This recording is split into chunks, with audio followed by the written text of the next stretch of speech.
Muito bem. A criança, continuando, se sente repelida afetivamente e isso produz nela um conflito emotivo que talvez ela ainda não seja totalmente consciente, que não pode ser solucionado e por isso mesmo reprimido no inconsciente e consequentemente fixado. Ela não tem noção, ela ainda não tem a maturidade psicológica para poder entender aquele fato ocorrido na sua personalidade. Mais tarde, no decorrer da vida, esse conflito não solucionado fará sentir sua influência todas as vezes em que o indivíduo se encontrar em situação afetiva e ele se sentirá continuamente repelido, rejeitado e abandonado, mesmo que nada no comportamento das outras pessoas justifique esse seu sentimento penoso. Ele simplesmente não está vivendo realmente aquela situação, mas como ele possui dentro de si aquele sentimento de rejeição, ele põe para fora e de abandono, ele joga para fora como se verdadeiramente estivesse acontecendo com ele a sensação de rejeição, de ser repelido, de ser abandonado, né? De modo geral, podemos dizer que podem sublevar-se no ânimo da criança conflitos emotivos, traumas e frustrações, todas as vezes em que uma das suas profundas necessidades afetivas não venha a ser satisfeita.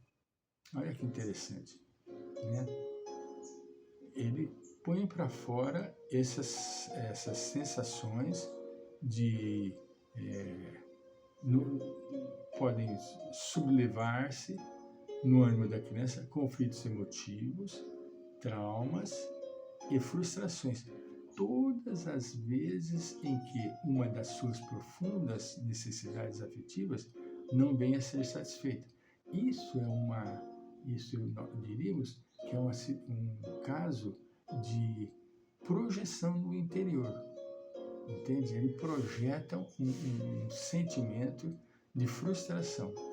Por todas as vezes, continua o Dr. Avatar, estas indicações pode-se compreender muito bem porque o estudo das primeiras manifestações das crianças é importante para qualquer um que queira conhecer-se e conhecer bem os outros, uma vez que tal estudo fornece as bases para a compreensão do caráter e da psique do adulto.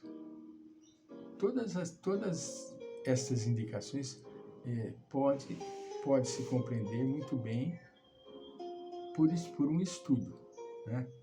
Diz Ernest Jones, as qualidades mais importantes do caráter dependem da maneira como os vários conflitos inconscientes são enfrentados nos primeiros anos de vida. Veja bem como que a idade infantil pesa no nosso comportamento emocional adulto. Como pesa, né?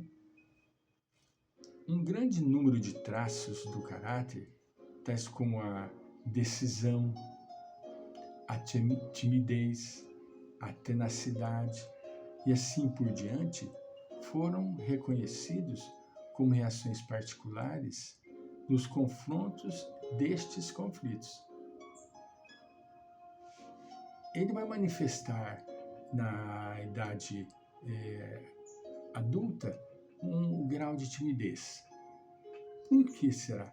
Porque quando na infância ele se sentiu rejeitado, ele se sentiu excluído. Então, temeroso de que isso possa vir a acontecer, ele se retrai.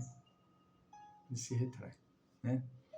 Agora, para responder a segunda pergunta, ou seja, quais são as manifestações do infantilismo adulto, segundo o Dr. Bataille, eu preciso parar, mesmo que brevemente, para descrever as características psicológicas e o comportamento da criança, pois isso ajudará a compreender como e quando um adulto se comporta de maneira imatura, utilizando meios infantis para resolver os seus vários problemas.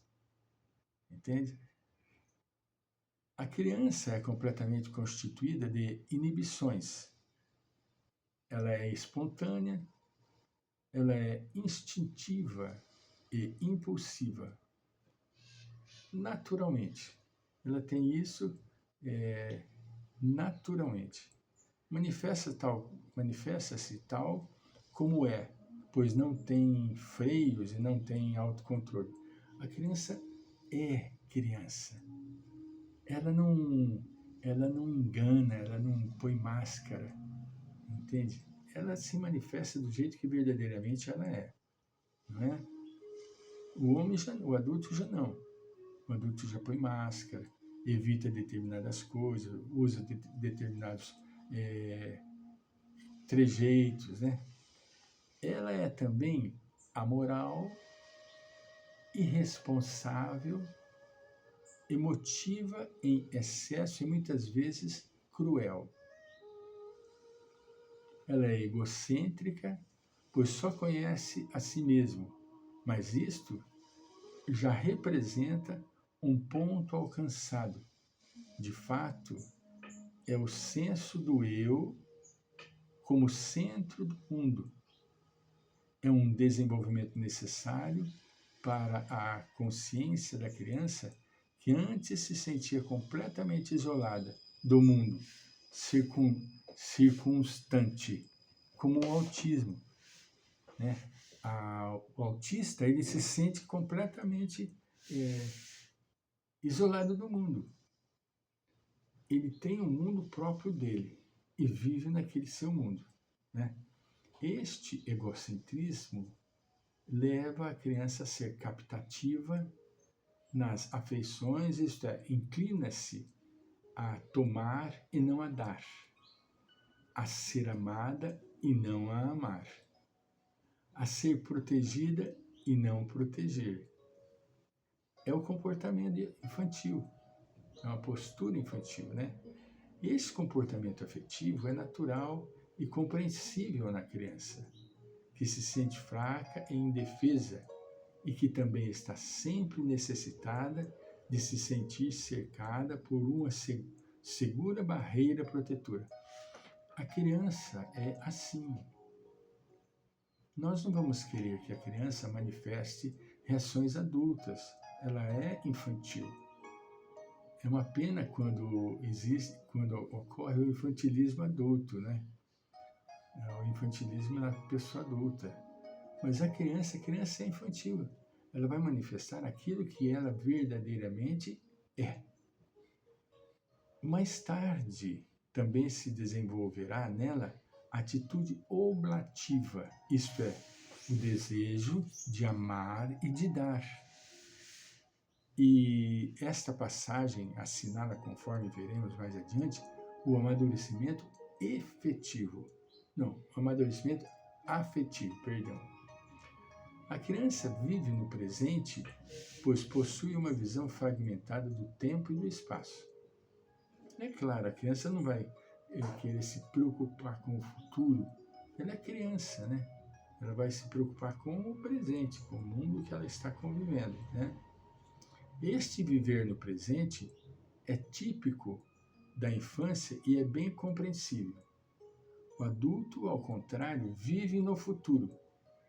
E a pessoa de idade muito avançada vive no passado. Na verdade, no seu livro As Crianças São Assim, Gay Jacquin diz: a vida no presente é um estágio na vida de um indivíduo.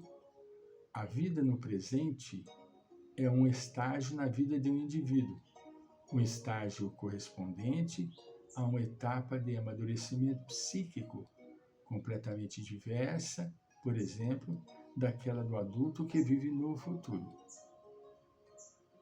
A passagem da orientação habitual do espírito do presente para o passado e depois para o futuro caracteriza-se as grandes etapas da idade evolutiva, do nascimento até a maturidade. Do mesmo modo como a passagem inversa do futuro para o passado e depois para o presente caracteriza a etapa da vida involutiva, que é a velhice.